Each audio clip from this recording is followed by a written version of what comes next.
안녕하세요 여러분, 수익률 상승에 도움을 드리고 싶은 헬퍼입니다. 증시가 11월 4일날 이제 고점을 찍은 이후 몇 번의 이제 낙폭을 보이면서 좀 하락을 보여왔고, 뭐 좀 기준선까지 이제 반등을 이제 한 그런 상태입니다. 뭐 상당히 조금 중요한 포인트에 와 있다라고 생각을 하고요. 이제 여기서 전고점을 돌파할지 아니면 저점을 하회하면서 추세가 이제 무너질지 조금 좀 경계를 해야 되는, 뭐 사실 양쪽 다 가능하지만 뭐 개인적으로 뭐 미국 증시를 봤을 땐 조금 하방의 가능성이 조금 더 높지 않나, 일단 그렇게 보고 있는데, 뭐 일단 중요한 거의 변곡점에 와 있다고 생각을 합니다. 일단 일수로도 이제 내일 되면 이제 26일이 되거든요. 그러니까 지금 오늘이 25일이고 기준선 방향 자체가 이제 또 한 번 내려올 겁니다. 이 최고점을 돌파하지 않는 이상. 그래서 여기를 일단 돌파하냐 마냐를 좀 아주 좀 주의 깊게 좀 지켜봐야 될 것 같다라고 볼 수 있겠습니다. 일단 저번에는 이 구름대에서 일단 좀 지지가 되는 모습을 보였었고요. 뭐 최근에 이제 뭐 12월 이제 BOJ 일본 이제 금정위에서도 이제 금리 인상 가능성이 좀 높아지면서 뭐 국내 쪽도 사실 금리가 상당히 높아지고 있고, 뭐 저번에도 얘기 드렸던 것처럼 단기 금리도 상당히 큰 폭으로 지금 상승을 하고 있는 그런 상황이다라고 채권 금리 시장으로는 이제 볼 수 있겠습니다. 뭐 전반적으로 좀 이따 한 번 더 살펴보고, 뭐 밸류에이션부터 해서 차근차근 뭐 보도록 하죠. 뭐 밸류 같은 경우에는 금리도 올라가고 주가도 많이 반등을 했었기 때문에 뭐 상당히 비싼 편이다라고 볼 수 있겠습니다. 그 다음에 이제 뭐 페드 모델로 봐도 뭐 밸류는 비싼 편이고요. 그 다음에 이제 긴 시계열로 봐도 뭐 더 비싼 시기가 없을 만큼 이제 많이 비싸진 영역으로 지금 증시는 와 있다라고 볼 수 있겠습니다. 뭐 코스닥도 뭐 특별히 다르지 않은 그런 상황이다라고 볼 수 있겠고요. 그 다음에 이제 코스피랑 S&P 같이 된 거를 봤을 때도 뭐 둘 다 고평가고, 사실 코스피가 오히려 더 비싼 상황이다라고 볼 수 있겠지만, 뭐 페드 모델로 봤을 때는 뭐 둘이 조금 비슷한 상황이다, 뭐 이렇게 볼 수 있겠습니다. 결국 뭐 한미 금리 차로 금리를 이제 결국 기대 수익률로 나눴을 때는 뭐 상당히 비슷하게 흘러가더라, 뭐 이렇게 보실 수 있겠고요. 그 다음 뭐 간단한 것부터 살펴보죠. 이제 수출액 같은 경우에는 뭐 일단 뭐 아직까지는 그래도 주 추세로는 좀 올라가고 있는 추세다라고 볼 수 있겠습니다. 시가총액 대비해서 일간 수출액도 뭐 여전히 높은 수준에 일단 위치해 있다. 뭐 아주 이제 싸다고 말할 수 있는 레벨은 지나갔다라고 볼 수 있겠고요. 뭐 버피주스는 뭐 어마어마하게 여전히 비싼 상황이다라고 볼 수 있겠고, 뭐 크레딧 스프레드 같은 경우에는 여전체는 회사채 대비해서 조금 벌어졌다가 살짝 축소가 됐고, 뭐 최근 기준으로 일단 AA-B 같은 경우에 이제 회사채 스프레드 같은 경우에는 국고를 완벽하게 따라가지는 못하면서 조금 내려오는 그런 모습을 나타나고 있습니다. 좀 단기적으로 살짝 튀긴 했지만 아직은 튀었다가 살짝 좀 빠지고 있는 그런 모습이다라고 볼 수 있겠고요. 그 다음에 이제 미국 쪽 기대 인플레이션 같은 경우에는 아직은 횡보하고 있고, 실질 금리도 뭐 크게 달라지진 않았습니다. 이제 국내 쪽 같은 경우가 BEI도 올라가고 실질 금리도 올라가면서 뭐 금리가 전반적으로 좀 상승을 하고 있다, 뭐 이렇게 보실 수 있겠고요.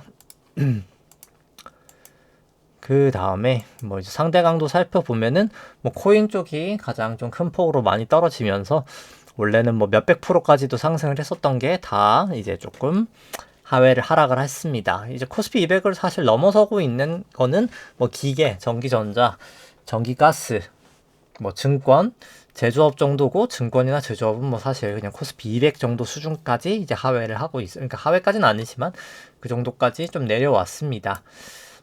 그래서 뭐 S&P나 뭐 이제 나머지 다 약세로 보시면 될 것 같고요. 코스피 대비로는 뭐 금도 이제 마찬가지로 아웃퍼폼하지 못하고 있고, 나머지도 그냥 추세는 이렇게 참고 삼아 보시면 될 것 같습니다. 뭐 근데 추세는 계속 왔다 갔다 하니까 뭐 요 정도 오면 이제 팔고, 뭐 요 정도 오면 사고, 뭐 이런 느낌이라고 생각하시면 되겠죠. 이게 영원한 추세도 없고 영원한 상승도 없고 영원한 하락도 없다라고 보시면 될 것 같습니다. 특히 이제 섹터별로는 그렇게 보시면 될 것 같고, 수급 같은 경우에는 신용잔고 같은 경우에는 뭐 지난주 대비해서 한 1000억 정도 증가하면서 한 26조 8천억 정도 기록을 하고 있습니다. 뭐 코스피 같은 경우에 뭐 외국인 같은 경우는 최근에 많이 팔았다가 살짝 매수한 상황이고 누적적으로는 매도 추세고, 선물 같은 경우를 좀 최근에 좀 사면서 살짝 순 매도긴 하지만 약간 매수를 하긴 했습니다. 근데 뭐 올해 연초 대비해서 보면은 일단 이제 순 매도로 현물은 돌아서고 있고, 긴 시결로 봐도 뭐 사실 수급이 좋다라고 말하기는 좀 어려운 상황이다라고 볼 수 있겠습니다. 그 다음에 이제 외국인 같은 경우 코스닥 같은 경우에는 뭐 특별하게는 없고, 이제 개인이 조금 최근에 좀 샀던 거를 좀 팔았던 부분이 있었다라고 볼 수 있겠고, 근데 뭐 긴 시기열로는 뭐 여기는 너무 압도적으로 개인 수급이다라고는 볼 수 있겠습니다. 뭐 삼성전자 같은 경우에도 기대 수익률이 뭐 더 떨어지기도 힘들 정도까지 이제 고평가 영역이다라고 볼 수 있겠고, 뭐 금리를 감안해도 뭐 마찬가지다라고는 볼 수 있겠습니다. 뭐 그 다음에 이제 지난주 대비해서 지급준비금, 이제 연방준비은행 BS 움직인 거 살펴보면은 지급준비금이 한 79억 달러 정도 좀 증가가 됐고요. TGA 이제 정부 현금은 한 385억 달러 정도 감소가 됐습니다. 근데 이미 9천억 달러 정도가 넘고 있기 때문에 결국은 조금 감소가 되겠죠. 이제 정부 재정이 지출이 되면서 이제 TGA는 계속해서 좀 감소가 될 거고요. RRP는 한 51억 달러 정도 좀 증가가 됐습니다. 순유동성은 한 29억 달러 정도 감소를 하면서 총자산이 한 29억 달러 정도 감소를 했고요. 이제 QT 같은 경우에는 끝이 났죠. 이제 12월부터는 전액 재투자하고, 국채는 MBS는 이제 T빌로 다 돌리는, 그래서 만기가 다 짧아지는 걸로 좀 돌리려고 하고 있다라고 보시면 될 것 같습니다. BDI가 최근에 좀 많이 상승을 했던 거가 이제 조금 약간 눈에 띄는 모습이고요. 순유동성은 계속 감소는 하고 있어서 뭐 사실 이게 증시에 지금 뭐 좋은 영향을 끼치고 있지는 못하다, 뭐 이렇게 보실 수 있겠습니다. 그 다음에 뭐 쭉쭉 다 내려가서 뭐 미국도 그렇고 우리나라도 그렇고 뭐 제일 문제가 되고 있는 건 일단 물가가 튀고 있는 거다라고 볼 수 있겠죠. 이제 두 나라 다 사실 물가가 튀고 있는 부분이 있고, 뭐 그 다음에 통화 정책이 조금 사실 여유롭지는 못하다 보니까 단기 금리가 계속 튀고 있는 것도 문제다라고 두 나라 다 지금 볼 수 있겠습니다. 대부분의 나라가 다 그렇고요. 그래서 SFR, EFFR이 높아진다는 것 자체가 금융시장이 지금 되게 불안정한 상태를 오랫동안 지속이 되고 있다라고 보시면 될 것 같습니다. 근데 그 정도가 이제 조금 더 심해지고 있다라고 보시면 될 것 같죠. 24년부터 계속 발작 신호는 있었는데 이게 점점 심해지고 있고 더 자주 있어지고 레벨도 더 높아지고 있다, 뭐 이렇게 보시면 될 것 같습니다. 그리고 이제 QRA라고 해서 국채 발행 계획이 발표가 됐죠. 그래서 보시면은 일단 뭐 4Q 거 살펴보시면은 좀 약간 단기 쪽이 좀 증가가 됐습니다. 장기가 살짝 감소되고, 그래서 제가 뭐 변경된 것까지는 지금 뭐 안 하고, 그러니까 비교를 전 거랑 거는 안 하고 그냥 이제 바뀐 거로만 뽑아왔는데, 일단 4분기에 단기 국채가 1180억 달러 정도 찍어야 되고요. 이제 지나간 건 좀 지우죠, 보기 편하게. 단기 국채가 1180억 달러 정도 찍어야 되고, 장기 국채가 한 4510억 달러 정도, 합쳐서 5690억 달러 정도를 찍어야 됩니다. 근데 이제 4Q에는 QT가 이제 10월, 11월 50억 달러씩 있었기 때문에 이제 총 100억 달러 정도가 이제 QT가 된다라고 보시면 될 것 같고요. 그래서 QT 제외해서 발행액은 뭐 이 정도다라고 볼 수 있겠습니다. 그래서 이때까지 찍은 게 있고 이제 남은 게 있다 보니까 이제 결국 단기 국채 같은 경우에는 한 2천억 정도는 오히려 상환이 돼야 되고, 장기 국채가 역으로 이제 2천억 정도 발행이 돼야 된다라고 보시면 될 것 같고, 내년 1Q가 좀 발행량이 많습니다. 이제 장기 국채가 한 3,600억 달러 정도 있고, 또 단기가 일단 한 2,100억 달러 정도 일단 있어서 뭐 일단 적은 수치는 아니지만 엄청 많은 수치도 아니고 일단 그렇습니다. 그러니까 오히려 단기가 조금 많아진 거죠. 전년에 비해서는. 뭐 그것도 24년 비해서는 또 많아진 것까지는 아니고, 일단 뭐 크게 많아지지도 크게 적어지지도 않은 뭐 그 정도 수치다라고 일단 1Q는 평가할 수 있겠습니다. 뭐 그 다음에 이제 결국 계속 순유동성은 좀 감소를 하고 있죠. 이제 근데 이제 QT가 끝났으니까 뭐 엄청 빠른 속도로 감소를 하진 않을 거고 뭐 서서히 그냥 감소를 하는 그런 상황이 될 거다라고 생각을 하고 뭐 결국은 뭐 사실 단기 구간 쪽은 뭐 좀 지준 쪽을 늘리는 정책도 있을 수 있다라고는 보여집니다. 이제 SLR이 풀리고 하면서 이제 결국은 근데 그렇게 되면 이제 물가가 올라가는 그런 현상이 나타날 수밖에는 없다. 뭐 이렇게 사실 보여지고요. 이제 국내 쪽 같은 경우에 이게 제가 업데이트를 했는데 뜨지가 않네요. 이제 잠시만요.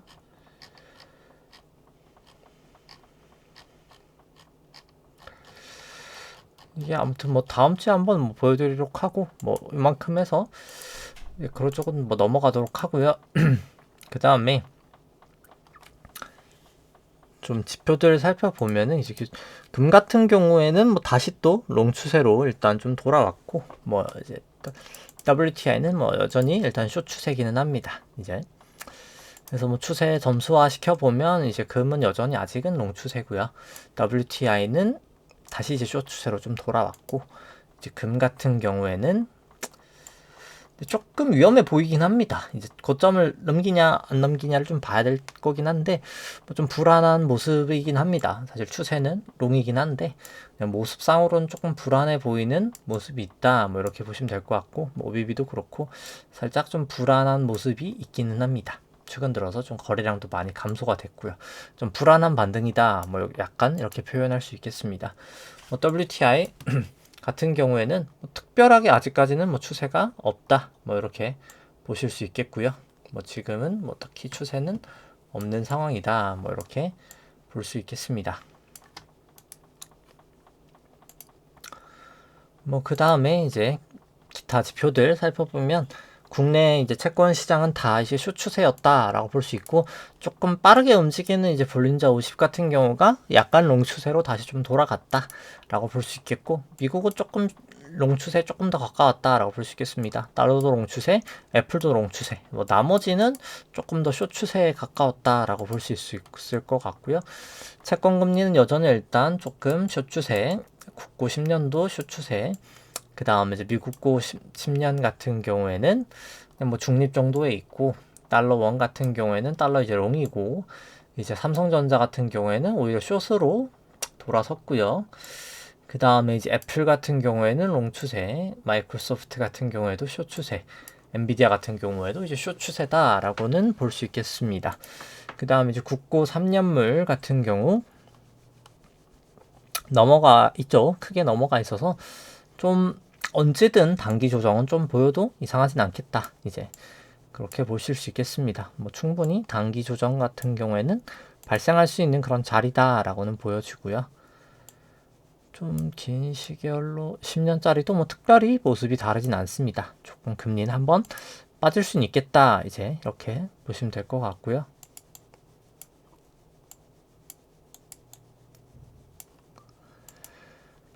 그 다음에 이제 달러 원 같은 경우에도 뭐 특별하게 다르지는 않습니다. 뭐 일단 워낙 많이 올라서 한 번 정도는 뭐 빠져도 이상하진 않겠다. 뭐 이런 건데 뭐 사실 그렇다고 뭐 완벽하게 추세가 뭐 꺾였다라고 보기도 어려운 일단 조금 그냥 과매수 영역이다. 달러 쪽이 뭐 이제 그 정도로만 볼 수 있겠습니다. 근데 뭐 빠져도 일시적인 하락이지 않을까? 일단 뭐 지금 당장은 그렇게 보이고요.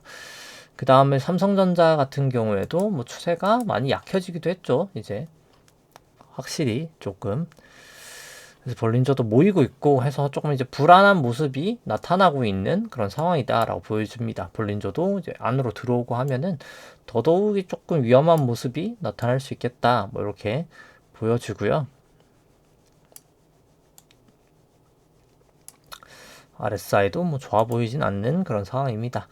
애플 같은 경우에는 뭐 야금야금 잘 올라서 최고점을 계속 갱신하고 있고 결국 여기도 내려오면 다시 이제 벌어진 거는 이제 모이고 이럴 때가 좀 위험할 텐데 뭐 아직은 아닌데 그냥 조금 모일 때를 조심해야 되는 이제 경계해야 되는 이제 그 정도 라인이다 뭐라고 이렇게 보시면 될 것 같습니다. RSI는 계속 좀 저점을 높이면서 일단 올라가고 있는 상황이긴 하고요. 마이크로소프트 같은 경우에는 내려가는 추세죠. 이제 여기서 떨어지면서 쭉 같이 좀 추세적으로는 좀 빠지고 있는 그런 모양새입니다. 어비비도 조금 이제 음의 영역으로 돌아섰고요. 엔비디아 같은 경우에도 뭐 특별히 다르지 않고 좀 조정을 보이고 있는 지금 그런 상황이다 라고 뭐 보실 수 있겠습니다. 뭐 전반적으로 사실 지금 조금 추세가 다 약화되고 있는 그런 상황이다 라고 볼 수 있겠습니다.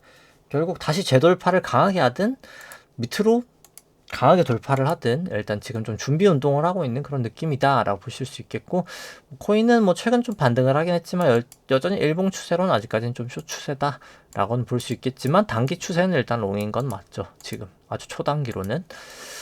그래서 뭐 일봉상으로는 여전히 좀 숏 추세기는 하고, 일단 단기적으로는 그래도 아주 초단기적으로는 조금 롱 추세긴 했다, 뭐 이렇게 보실 수 있겠습니다. 그냥 바로 이제 일봉 추세로만 보면은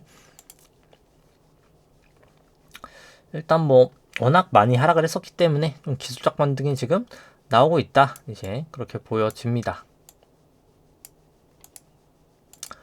뭐 이더리움 같은 경우에도 뭐 특별히 모습이 다르진 않습니다. 내려오면서 조정을 받았고 이제 특별히 뭐 이슈는 없는 그런 상황이다 라고 볼 수 있겠습니다.